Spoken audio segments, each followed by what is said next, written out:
Hi, this is Roger. Thanks for dropping by. Now I know this is the Sunday chat and it's orchid stuff, but I just thought I'd show you this. This clematis or clematis, depending on where you come from, we thought we'd lost. It appeared in amongst this camellia a couple of years ago. We didn't know we had it. We don't know where the base of the plant is. It's down in the undergrowth in the hedge somewhere. But we thought we'd lost it because there was no new growth showing this year, because it was the other side of the camellia, and it's come out this side this year and it's produced a flower. So I thought I'd start by showing you that. Right, back inside, there's something very strange going on. I had to water the tubs in the bonsai this morning and it was quite cool. It was smashing. Appreciated, shall we say.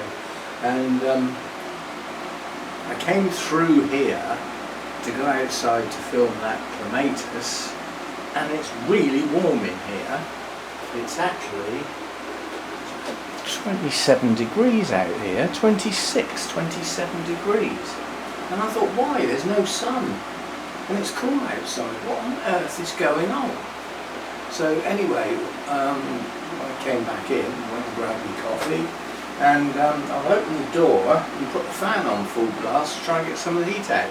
Because I've now got to be here, in here, for whatever, half an hour.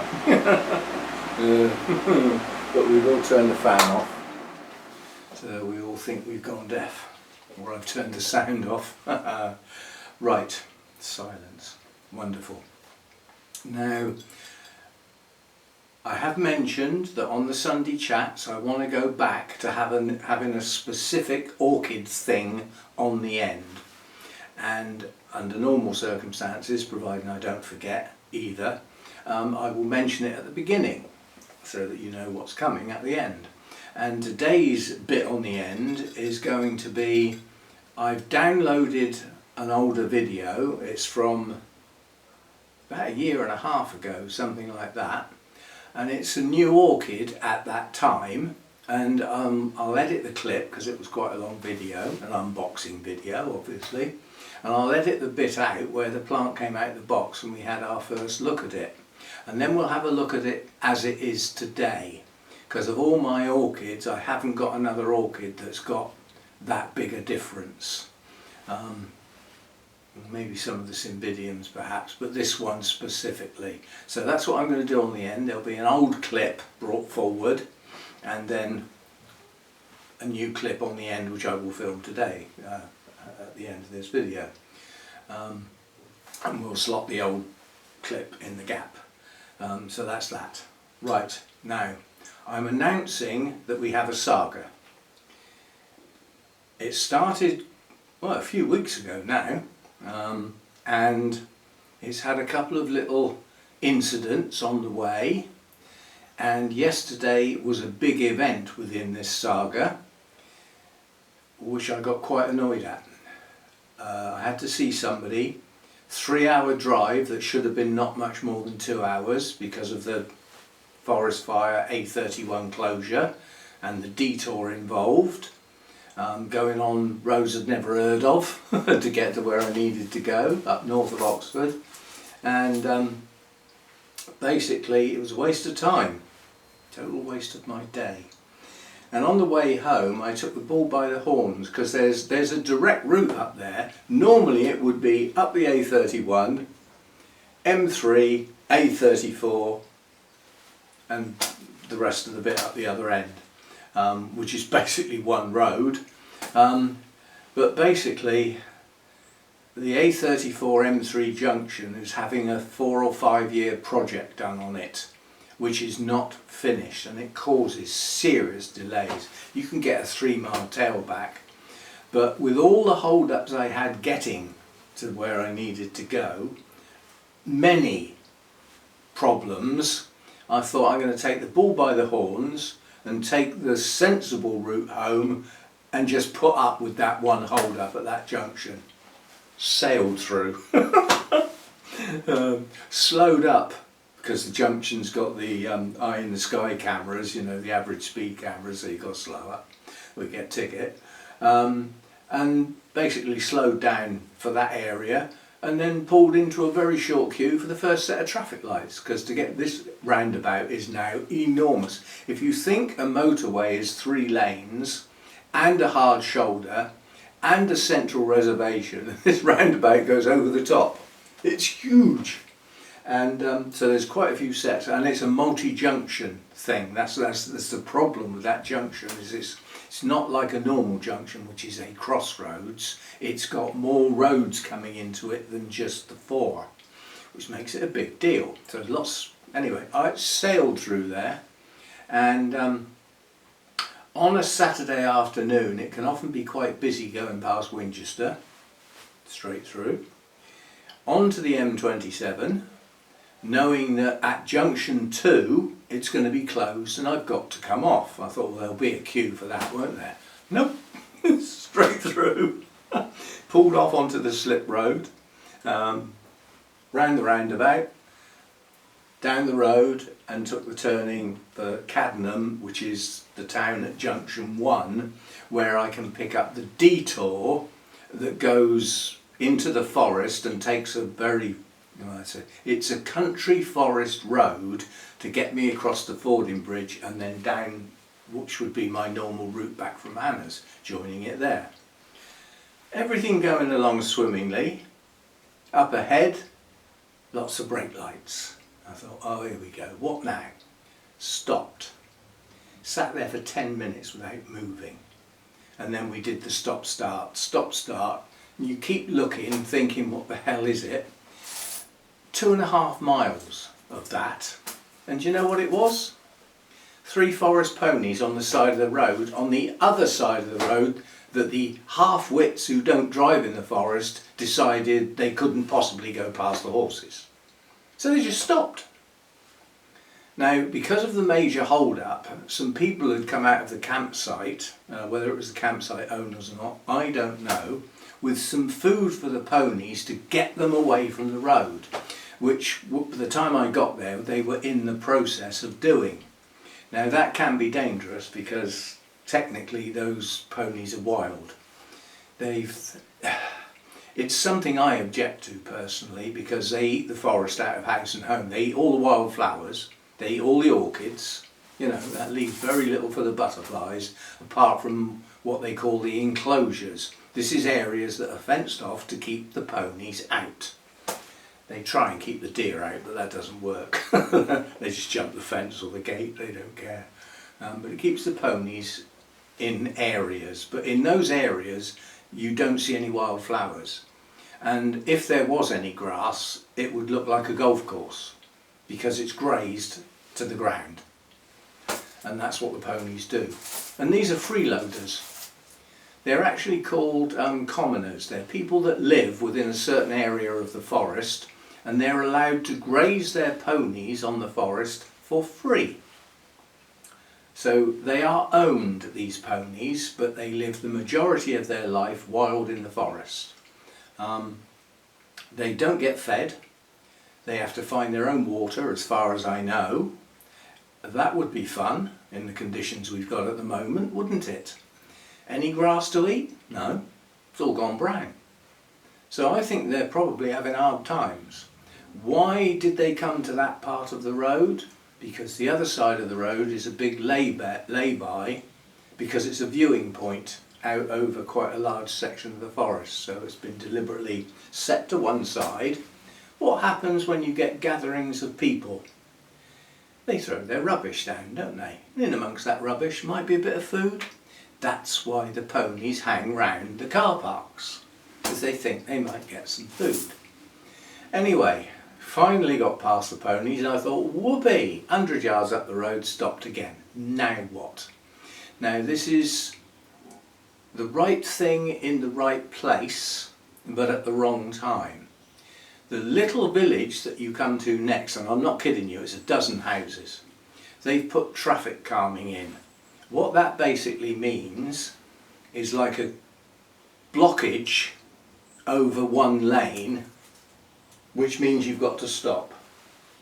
Yeah, so you've actually got to stop to let the traffic come in that way through. It's their right of way, so it's not up to you to sort of push in and say my turn, you have to wait. And of course it's busy, so there's a lot of waiting going on. And then you go about 100 metres up the road to the other end of the village, and there's one sticking out the other side to stop those people. So once you can get past that, it's your right of way. So it forms like a zigzag. Massive tailback in both directions, because under normal circumstances there's hardly any traffic on this road. But they've diverted the main dual carriageway through the forest onto this little tiny road. So that added nearly 3/4 of an hour onto my journey that was doing incredibly well up to that point. And of course at that point I'm less than 20 miles from home, going grr, golly whiz, how annoying. Words to that effect, a very polite version. So anyway, I had a bad day all in all. It took up all day, didn't get to see who I wanted in effect, and we'll probably have to repeat that at another time when it can be organised again.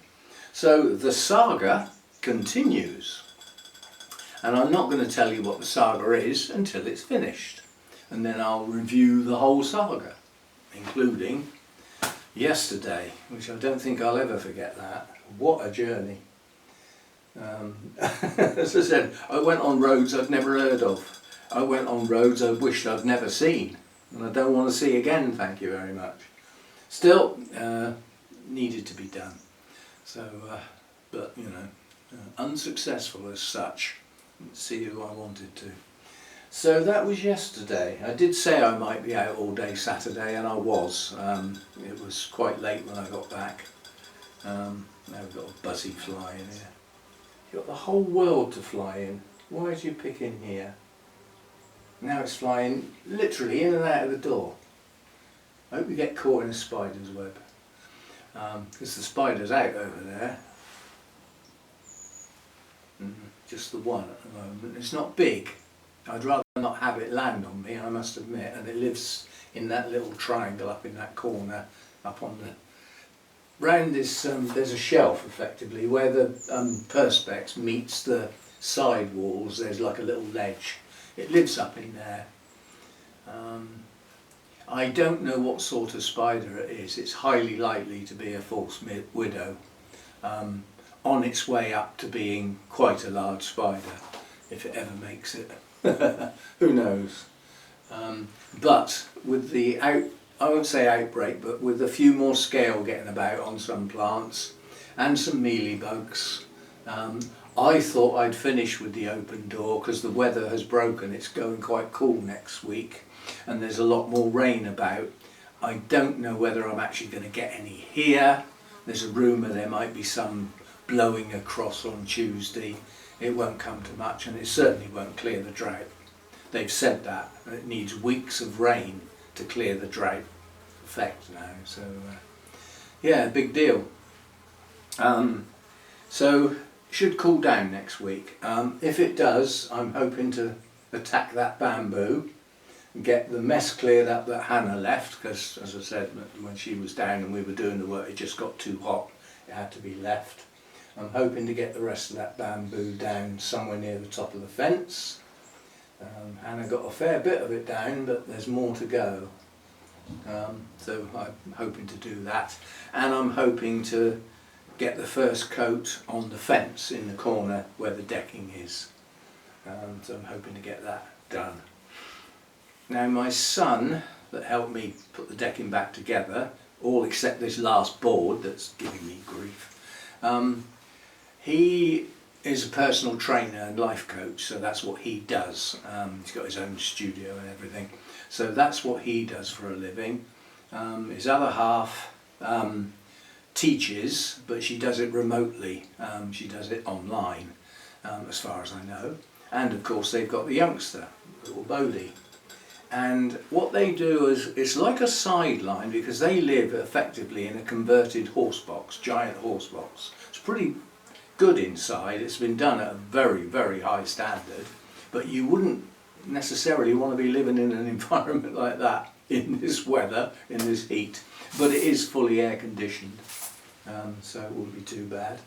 And that gets parked up sort of at the top end of a field with nice open views and everything, because the guy who owns the land is one of Tony's customers, so they can park up there. I don't think they get charged anything. And of course they can plug into the mains and get batteries charged up and stuff. But what they do to get away from the van is they've got a little dog sitting business going, which is basically people that can afford to do so, that have pets, mainly dogs, that are going on holiday for a couple of weeks or even as long as a month. They have people move into their house to look after the pets and basically look after the place so that it's not empty. And Tony's little family do that as a little sort of sideline. It means they get to stay in different people's houses for different lengths of time, and it works well. But this particular time, they've taken on something a bit bigger, I hear. I haven't spoken to him yet, but it sounds like they've taken off on more of a small holding, because it's not just a couple of dogs. Apparently there's chickens and I think sheep, but there's animals basically. It's not just feeding and walking a couple of dogs. So it's a bit more of a hands-on thing, apparently. So I don't want to pester him, if that's what he's doing, about sorting the rest of this wood out and getting that last piece of timber cut. But in the meantime I can get on and coat up the fence, and then we'll see where we go from there. I'm also a little bit dependent to get the felt on the roof. I wanted to borrow Tony's stapler. Well, having looked into it, a new staple gun just to do that job, it is 20 quid. It's not exactly a, and then I would have one for myself, and that would get the job done, because it's not the you know, where you've got the heading up towards the apex, the felt tucks over like that. Well, the wood there is quite rotten, and if I start trying to get nails into there, the hammering is going to break that wood off because it's just not secure enough. But a staple gun would probably be okay. So we'll see what we can do. But I'll have to give him a ring and see what we can arrange. So that's that. That's my bit of work in the garden, hopefully. Coat up the fence. That's going to need at least 3 coats because it's gone back to bare wood.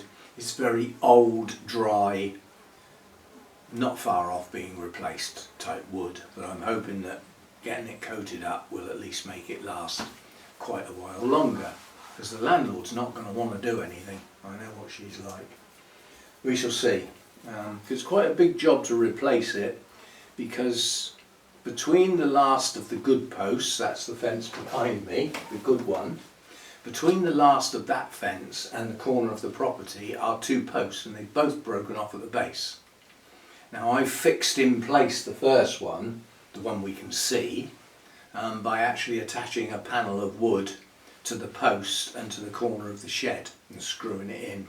So I've got a good strong fixing there which holds that panel in place when it gets windy. That was the important thing, to stop it blowing over, because then you've got a big hole in the fence, haven't you? And so we've got that to do in the garden. In here I'm still reluctant to start, you know, the work type thing that's outstanding. It's not a lot of it, and some of it can wait till the spring basically. But we do have quite a few things that have started to grow unexpectedly. My little Jenkins CI has put up a couple of new growths. It's now growing quite a few roots, so it's settling in.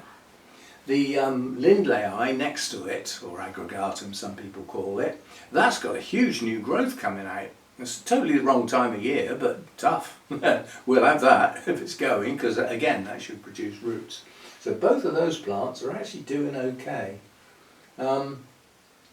Yes, and there's other plants that have just pushed out new growths that I thought weren't going to make it. So that's good. So there's a few things picking up. So this heat isn't, so I'm hot. I'm going to sneeze as well. Excuse me a minute.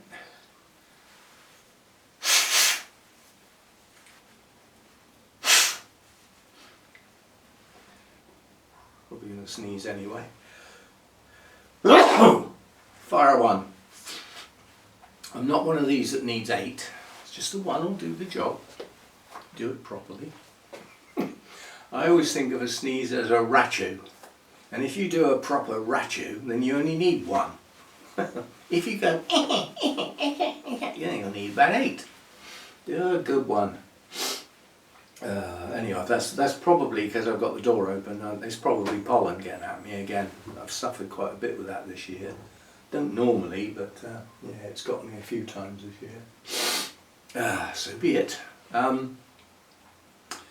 Right, so in here we're not doing repotting or mounting type work, not until it really has cooled down.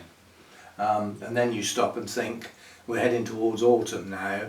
What comes next? Winter, really short daylight hours, getting cold, much colder at nights. Is that a good time to be messing with the orchids? Probably not, so things could get left till the spring. So that's that. Quite honestly, I wouldn't be at all surprised to start seeing a couple of spikes on a couple of the cymbidiums soon. Looking at the period that they bloomed prior, I've got one yellow hybrid, no name, that didn't bloom last year. It missed a year. But the year before, when it did bloom, it bloomed late summer. Well, if it's going to bloom late summer into autumn, the spikes should be showing by now. So we might have to have a closer look at that. I've got a cymbidium. So I just noticed there's a cymbidium here where the whole bulb has bent. I don't know whether it's because it got knocked. We shall see. Right, so that's that. World affairs. Ukraine and Russia are still chucking things via the air at each other, such that that's all we ever hear about. But at least it's two-sided now. They're getting as good as they're giving. The oil refineries and the, what do they call it? Wild Berries or something is the company, but it's like Amazon is, but the Ukrainians reckon they're using it to supply the military, so they're getting whacked. And they're getting whacked good and proper. Real proper fires can be seen for miles and miles.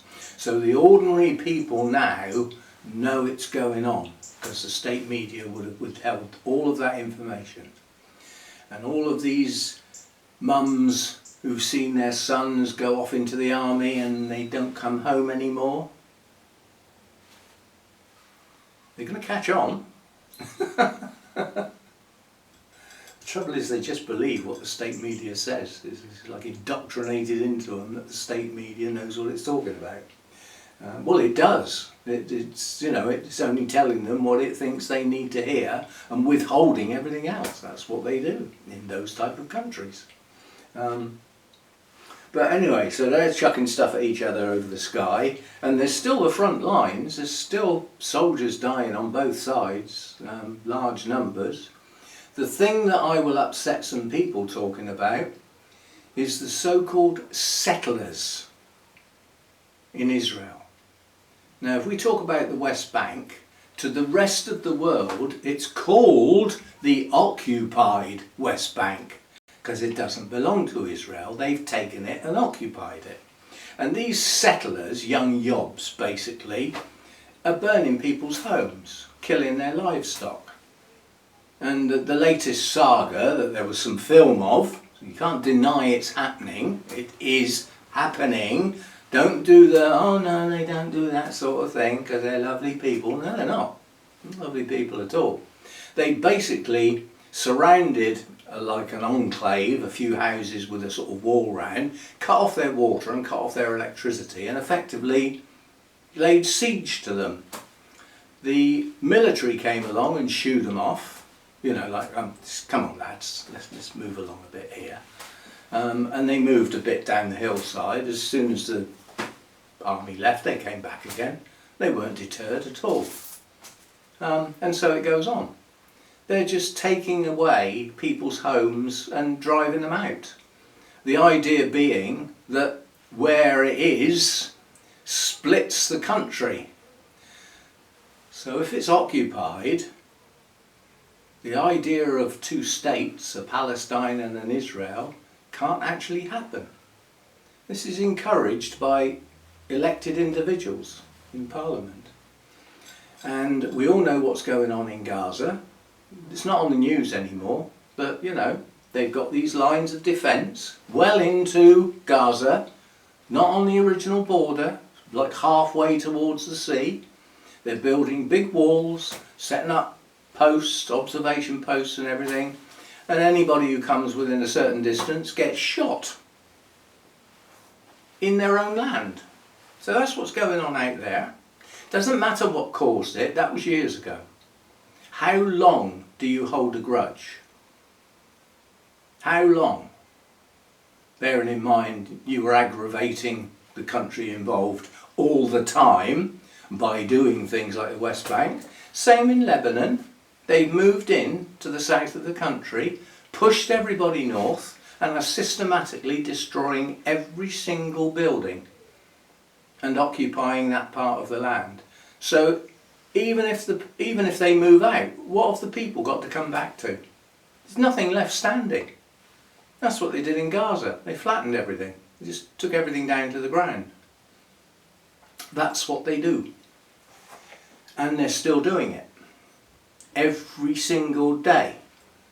While you're turning your backs and turning away saying it's all okay. No, it's not okay. The trouble is, there's only one individual who can do anything about that. And he does try now and again, I'll give him his due. He does wag his finger now and again, naughty boys. But that's about as far as it goes, isn't it? You know. The rest of the world don't seem to want to do much. The problem you've got, you see, is that it's this differentiation. Did that come out right? Because these are new teeth, these are. Yeah, differentiation. You have to go careful, because I can say I can't stand Israelis, but I can't imply that I can't stand Jews. Being Jewish is a religion. You can do that anywhere in the world, and quite rightly so, and do. There's a large population in this country. There's whole areas in some cities where they live, and they've got their own churches, and you know, that's fine. I've got no problem with that. To me, a religious faith, each is as daft as each other, if you see what I mean. But the country that is being supported, that to me is wrong. That's my view. Tough if you don't like it, quite honestly. But yeah. What else is going on? All the earthquakes and stuff over in Venezuela, Colombia, wherever it was, all that, you know, again, loads of people have lost their homes and all stuff like that. And you've got all the fires and everything in Europe, and lots of people have lost their homes. There's massive fires in Canada. Somebody actually said in a comment, "As you worried about a fire in the New Forest closing a road, we've got forest fires as big as your country." It's all to do with scale. Your country's a lot bigger, so, you know, percentage-wise, you know, that fire for us is a pretty big deal. And closing that road is a real big deal. That really got up my nose yesterday. But yeah, I mean, the drought in many parts of the world. And oh, I've forgotten, we've got El Nino kicking off as well. Now that doesn't affect Europe that much, and the UK specifically, until later in the year. It tends to get us into winter, when we get much worse storms and heavier rains and, you know, that sort of thing going on. It doesn't really affect us heat-wise. We got enough of that. God, if it added any more to it, it'd be ridiculous. But yeah, that's going on. I don't know which countries it affects directly, sort of this time of year, but that's firing up. That doesn't happen every year. That's a now and again thing. It's funny actually, the first time I ever heard of that, the media had got hold of the fact that in the phone book in some of the American states, there was an El Nino was right at the, you know, top of the sort of list like that, and he was getting death threats because of all the bad weather he created. Only over there could something like that happen. Oh dear, oh dear. Yes, what else? Our new government is ticking away, but they're effectively shut down. Parliament doesn't open until, I think it's the actual 1st of September when they can come back and meet as a parliament and start getting some stuff done properly. I mean, our new Prime Minister has done some things and talked about a lot of stuff he's going to do. But like most of them, talking about what you're going to do and getting it done are eons apart. You know, I mean, some of the things, we are definitely doing this. When are you going to get that done then? Oh, April next year. So you haven't done anything then, have you? You've just talked about it again. It's all huffy puffy, airy fairy, little fluffy pink words. It's funny actually, there's a comedian that has he has his own sort of station basically, like a TV station, but it has a YouTube alongside it, and he does little short videos. Jim Davison, you won't have heard of him unless you're from the UK, and he's an old comedian. You know, his heyday was 60s, 70s I believe, when he was a youngster, but he's still going. He's still quite a funny guy, you know, and he does these little clips about what's going on, and he was on about the new Defence Minister. He refers to him rather rudely but correctly, because it's an expression that you use for people in that category basically. But he was on about, you know, Maggie Thatcher sat on a tank and talked about defence. He sits on the pink bus. Love that expression. No problem with people who go down that road. But it's just the expression, he sits on the pink bus. And I can't imagine that he knows a damn thing about defence. He wouldn't know which way up a gun went. You know, what a choice. I don't know, some of the choices do beggar belief, but it's coming round. It's rumouring that our heading for net zero as far as carbon emissions is concerned, I think it's finally sinking in that, let's rephrase it, to be energy non-dependent on others, self-sufficient in energy, is not the same as the zero carbon emissions. They are different things. They can go together, but they don't necessarily. To be self-sufficient in energy is a goal I believe we should head for as fast as possible. By whatever means, and I don't care if it's not green. The contribution to the carbon emissions in the world by the UK is 1%. 1%. So if we stopped all carbon emissions now, this minute, it would make 1% difference. Why are we bothering? Oh, we're trying to lead by example. Well, let somebody else lead by example. We're too small. We need that independence. It's costing us a flipping fortune. We've got the most expensive energy in Europe by quite a bit, not a little bit, by quite a bit, because we have to import so much. And because of the problems earlier mentioned, and the, you know, flying across the sky stuff, plus the problems with Iran and that bit of water getting closed off, all of these things add up. And if you're dependent on imports and they dry up, what are you supposed to do? Yeah? Well, if you produced your own, most of those things would be irrelevant, or far less, would have far less of an effect. So I like the idea of self-sufficiency in energy. I don't know whether we can do it all. It's like the natural gas. I don't know whether we can do that on our own. I don't know. But you know, the sort of generating electricity, we can do nuclear, we can do solar, although people are getting up in arms now because they're seeing huge swathes of the countryside with just rows and rows of shiny black things, solar farms, and we're short of food. That land should be growing things. Yeah, that's where livestock should be, or crops should be growing, you know, because what is the solar energy for? It doesn't feed us, does it? It's just so that AI can exist. That's diversified the conversation, isn't it? But do you realise how much energy those places with all those computers and servers actually live, the amount of water and physical energy they actually need to exist? You know, you put one of them up, you know, on an industrial estate or wherever they live. I don't know where the hell they are.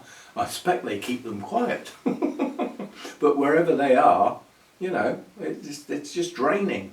And then we've got the electric cars. Lots of people have decided they actually don't want one. And the government have decided that the cut-off point has moved forward quite a lot. Into the distance. I don't mean brought forward, I meant pushed the other direction.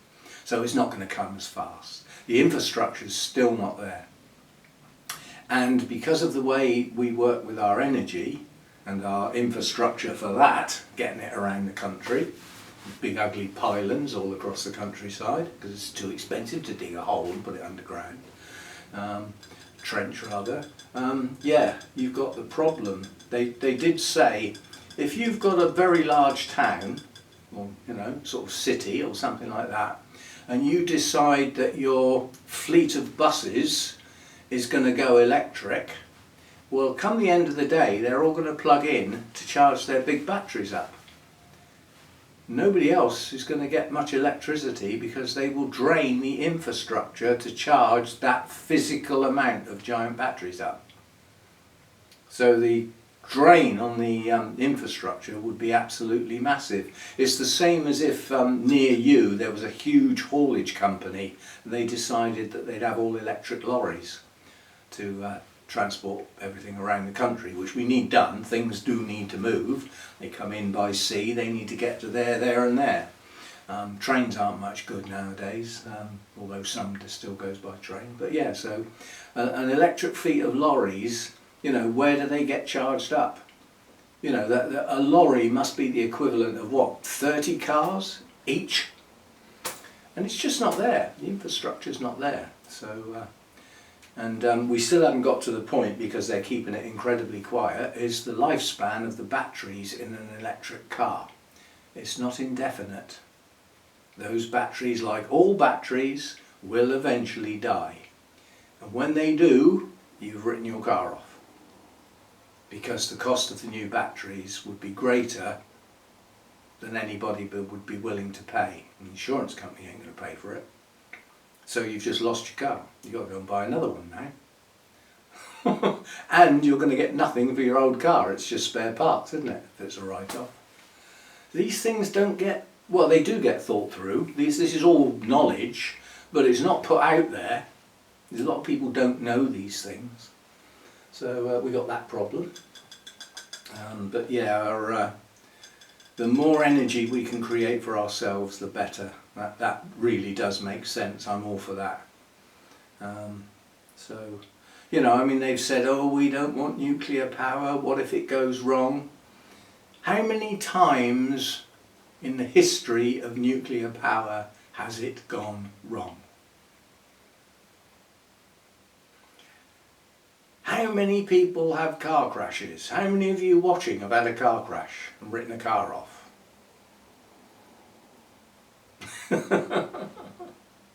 It's like, how many planes crash? And yet you get in your car and go bombing up the motorway. Some people do that every day to get to work. You gladly do that, don't you? You don't stop and think about the statistics. And yet, oh, I'm not too sure about flying. How safe is it? It's safer than getting in your car.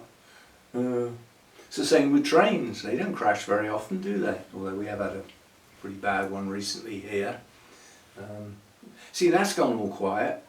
The investigation started, well, that's it. the news item disappears.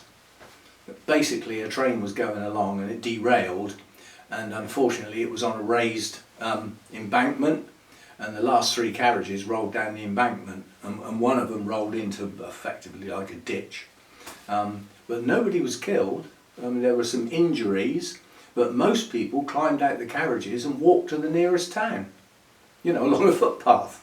So, you know, it could have been so much worse. Yeah, I mean, the train in theory could have derailed the other way onto the other track, and the train could have been coming that way. Imagine what that would have done. A what if, but it didn't. So that was good. What else? Nature. Somebody said this is on the other channel, I was talking about, I put the camera on the bird feeders for a while, that's on the other channel, just to look at a few of the birds. And so I'm just going to take my shoes off, because if I stand still in these sandals for a while, my heels start to ache. That's better, cool feet.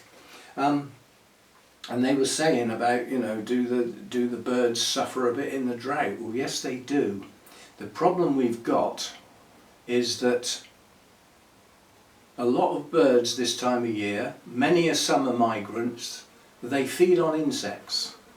Well, effectively, when all the fields and the grass die back to brown, the insects are gone. There's nothing there for them.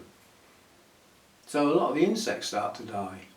And all the wild flowers are dead, along with the grass. They may come back next year, but they're gone now. So there's no nectar for the butterflies and the bees, stuff like that. Gardens are about the only place where there's stuff like that for the insects to feed on. But yeah, out in the wild, on the edges of the forests and the country lanes and the downland and stuff like that, the flowers are gone. They've had it. And they've had it before they set seed. So that's the food for the birds in the autumn and on into the winter gone, if they didn't set seed. That's their winter supply. That's where they peck around, you know, and do all that sort of stuff. So, and even to the extent that you go to the farmers, they've had to harvest early. They've got really reduced crops in the likes of wheat and barley and things like that, grain, technically. And when they harvest, all of the grain doesn't get harvested. Quite a bit of it falls back on the land. It's so frazzled and shriveled, and the crop is so poor, that what's gone down onto the ground, again, for the ground feeding birds to feed on into autumn, that doesn't get ploughed in, it's useless. It hasn't got the nutrition in it, you know. So we have price increases coming. We haven't seen them yet. Now, food that we import could be affected as well. There's one crop in this country, and probably on the continent as well, that apparently is doing really, really well. And that's the grapes.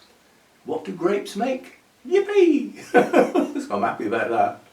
But yeah, staples like, you know, in this country, the greens, potatoes, all stuff like that, the crop is absolutely rubbish, you know. So again, we'll be importing a lot of that, and a lot of it isn't going to come from Europe because they got the same problems. So I don't know where the hell we're going to get it from. Yeah. So yeah, quite a big deal, this weather. And the prediction is that, you know, we're just going to get more of it, and it's going to become more commonplace, and we'll just have to live with it and get used to it and deal with it. You know, so be it. We will have to learn to grow things that can manage and are not so heavily dependent on water. And also, we need to get our water companies to store it. We had one of the wettest late winters and early springs on record. Where did it all go? Why aren't we using it now on our crops? Because we let it go, because we haven't got the infrastructure to store it, because it costs money. And we can't spend money on useful things like that. We have to give it to shareholders for doing absolutely nothing. Making the wealthy more wealthy. And indirectly, if not directly, making the poorer poorer. that's the way this type of economy works. The rich get richer, the poor get poorer. Because there's only so much to go round. That's what I said. I don't know who's got all the money, but it ain't me. Still, that's life. Moan about it all you like, it don't change it, does it? The only way you can change it is from within. And who would want to be within that environment? Because I flipping wouldn't. People would die. You wouldn't have silly little arguments. People would get their necks wrung for the stupidity that goes on. And the way it's conducted. You know, when you watch because Parliament's televised nowadays, you'd think that would have made them be a bit more sensible. It's made so little difference. You've got somebody trying to speak on an important subject, and the other side are going, blah, blah, blah, blah, blah, blah, blah. It's like, it's worse than children. Children you can ask to be quiet, you know. They just make such fools of themselves, and they're so stupid. They know the cameras are there, they know the world's watching, and yet they still do it. Somebody made a comment, I forget where I did it now, but I was talking about, so I'm just, it's a leaf hooked in a spider's web. For a second there I thought it was a spider, in which case it was a whopper, but it's not. Yeah, I was talking about Jethro Tull at some point, somewhere on a video. That's my phone, it won't be anything important. If it is, I'll call them back. Yeah, and it was somebody in Canada who said they followed Jethro Tull in their heyday, sort of thing like that. And there's a track that they did, "The wise man will never know what it's like to be thick as a brick." Well, that's a UK expression, yeah? It doesn't translate necessarily very well. And this person was saying they had a lot of trouble explaining what that actually meant. Well, the wise man is obvious, but if you are wise, or you assume you are, you declare yourself wise, then how can you know what it's like to be thick, to not have intelligence, to not know stuff, to not be able to get your head round relatively simple concepts? How can you know what that's like if you're not it? Now that's one side of the argument. Think of the other side, because if you are it, you don't know you are, because you haven't got the intelligence to know that. So you think you're okay, and you get into conversations and you make arguments, and you don't realise what a twit you're making of yourself because you're not bright enough to know that you're not very bright. I feel like saying to some people sometimes, "Did you do well at school, did you? You pass all your exams, go on to college and university, did you do all that, did you?" "No." "Well, why do you think you're clever then?" Still, we can't all be brain of Britain. That's just another expression, I don't mean that rudely. Can't all be rocket scientists, let's look at that. And as Sheldon would say, I'd have to lose 60 IQ points to be a rocket scientist. So that's waffling now. I think we're going to call it a day because we've still got, what have we done so far? What have we done? We've done, good God, this is going to be a long one, folks. Right, so I'm going to break off here. Yeah, I'm not physically going to do it, I'll do it in the editing room, but we'll have a break now.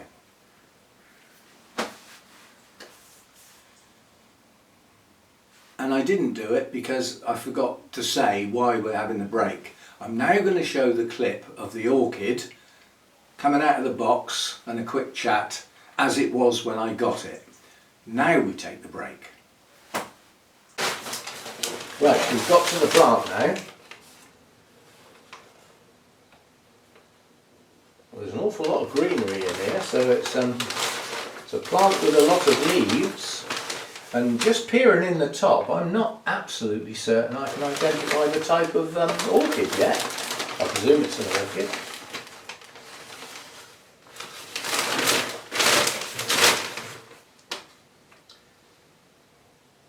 Would you believe it? Following on from my repotting of 2 dendrobiums, which I ended up mounting one of which was in a very sorry state, having been reduced from a specimen plant to next to nothing with just a small base and a couple of kikis. And one of my favourite dendrobiums, if not my all-time favourite dendrobium bloom, is Dendrobium hercoglossum.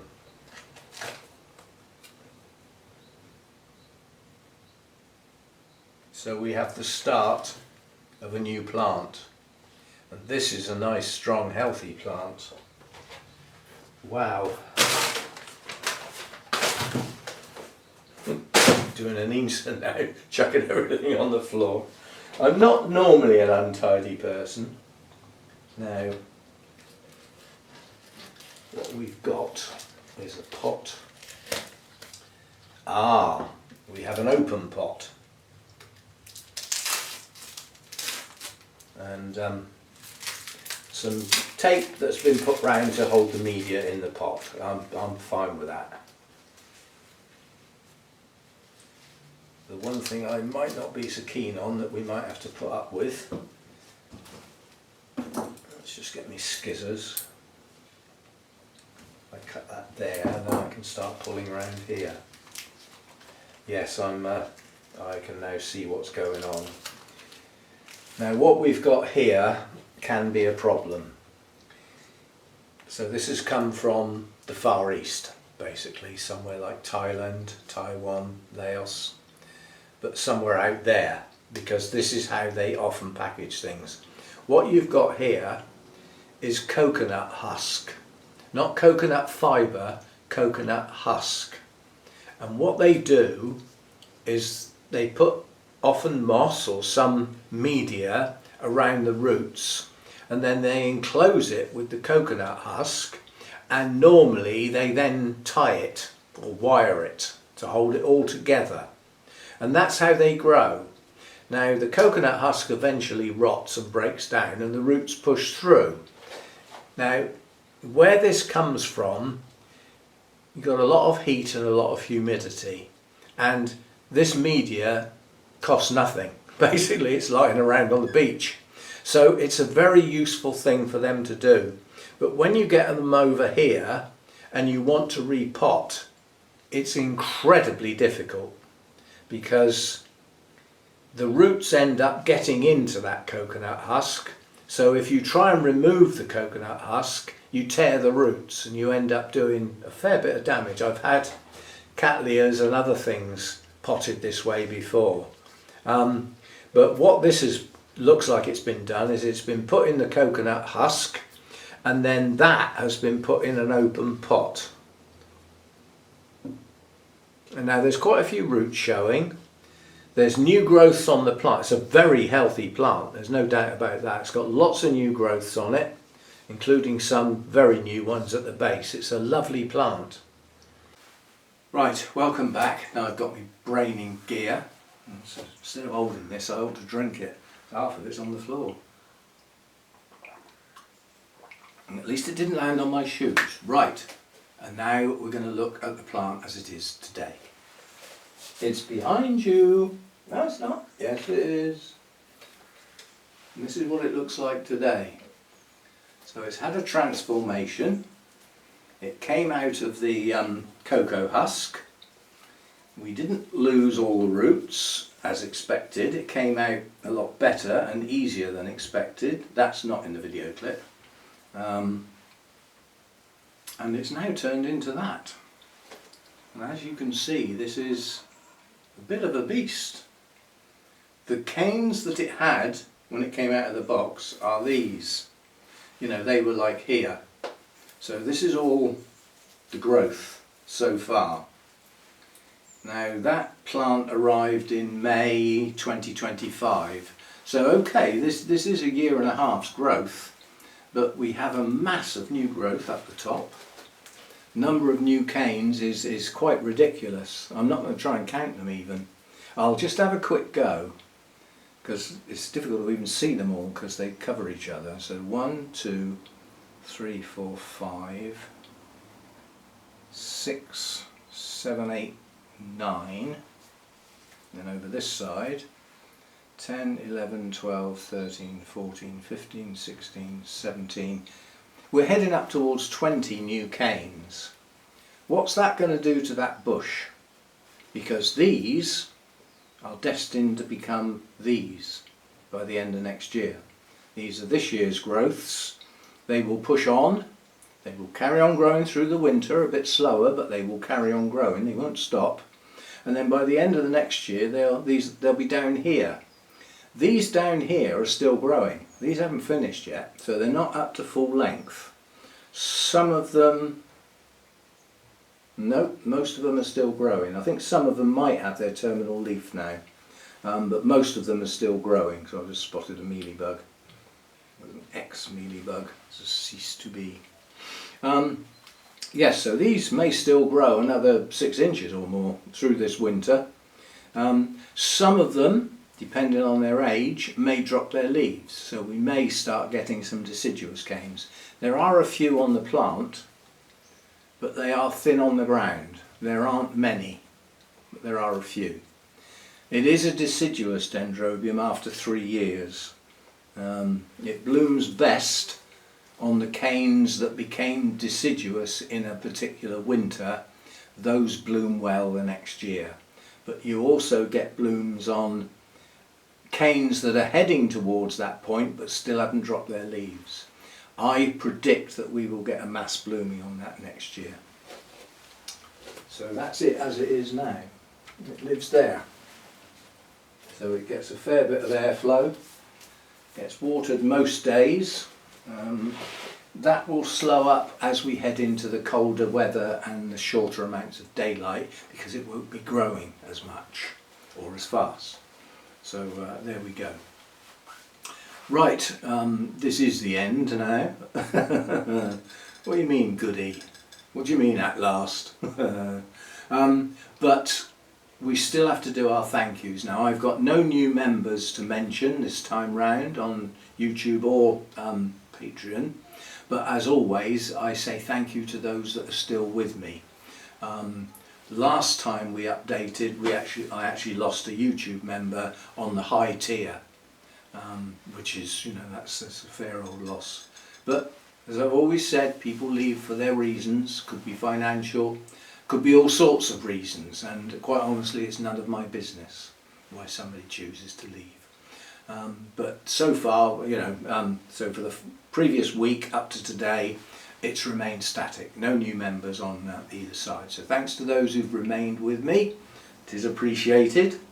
And thanks for those who watch the videos on a regular basis. Thanks for those who are new to the channel that have found it one way or the other. I'm relatively certain that I will have had some visitors, if not subscribers, but I would hope these visitors, because they're from a special source, if they have visited, I hope they like what they saw and might think about subscribing, so that they'll get notifications if it's switched on, and might watch some more videos. But my channel was mentioned in the American Orchid Society's August magazine. Now that's got a hell of a wide audience. Now I don't know how many of the members read that from cover to cover, but it was mentioned very specific. It's only a one-liner, it's not a whole paragraph, you know, it's not a big essay or anything like that. It was mentioned in passing about a young person who took up orchids, and effectively they got a lot of their information from this channel, from Roger's Orchids in the early days, from YouTube. So it is a very specific mention with the channel name. Now that might mean there's some visitors directly from that source. I hope so. And I hope you stick around. Yeah? Oh. Right, so that's that out of the way, and a big thank you. I'm not going to mention them all by name because it is quite a few people. I did say any people that are members or that can get a hold of that magazine in digital format, could they email me a copy of that section or whatever, and quite a few people did. It was a very large file in PDF format, and a lot of mail servers won't allow that size file. So some people zipped it up for me. One person actually used, what's it called? We Share or something like that. But it's basically using a cloud where they load it onto the cloud and effectively give me a link so that I can then view it and download it. But I got quite a lot of versions of it anyway, so I've had a read, I have seen it. So thank you very much to those people. It's appreciated when somebody puts themselves out for somebody else. It's appreciated. So thanks for that. And thanks for watching the videos. Thanks for your thumbs up, which if you haven't done for this one, you can do it now before it finishes. You don't have to run away and do it somewhere special. It's just there under your nose. It's just a tick box. And like I've said, if you're not subscribed, it would be nice if you did so. Yet again, it's just a tick box. Don't cost anything. Doesn't take up any more of your time than, because you only need to do it once. You just do it and forget you've done it basically, but you will see my videos in your feed. They'll be added into the thousands of others that you watch. Tucked away in a corner somewhere. So that's that, and it is appreciated. My viewers are appreciated. Without you, there is no point. So, you know, you are the reason. I stand here talking to a camera on a Sunday morning, which isn't Sunday morning anymore, it's Sunday afternoon, and I've still got to process this. So I will finish now and get on with the processing. So that's what I shall be up to now. I was going to, in fact I probably still will, I was going to say I didn't have any wine yesterday on a Saturday, but the time I got back I didn't even want to eat anything really, but I had a snack, and it wasn't a sort of snack you have wine with. It wasn't a savoury type thing, so I didn't bother. So I didn't have any wine yesterday on a Saturday, on a weekend. I mean, that happens on weekdays quite often, but not on the weekend. We normally, you know, it's obligatory. And we will certainly be having some today to make up for it, but it's only lunchtime at the moment. We'll see. I haven't decided what I'm eating today yet. I've had my eggs for breakfast. That'll do for a bit. That tides me over until we get onto something a bit more substantial. So we shall see. And I have a shop being delivered tomorrow. The contents include the bits for a curry. Hint hint, I think there might be a cooking video coming up, but it won't be a normal one because it's not chicken. So those who enjoy the cooking videos, I don't know when I'll do it. It won't be tomorrow, so I don't post on Mondays, but and the ingredients will keep. It's not like I'm in a rush to do it, but possibly Tuesday or Wednesday we might have a cooking video. That's an aside. It's not instead of Orchid videos, it's sort of as well as. We shall see. What else I'm going to film this week, I haven't got a flipping clue at the moment, but we will sort something out. I've still got your list that you voted for.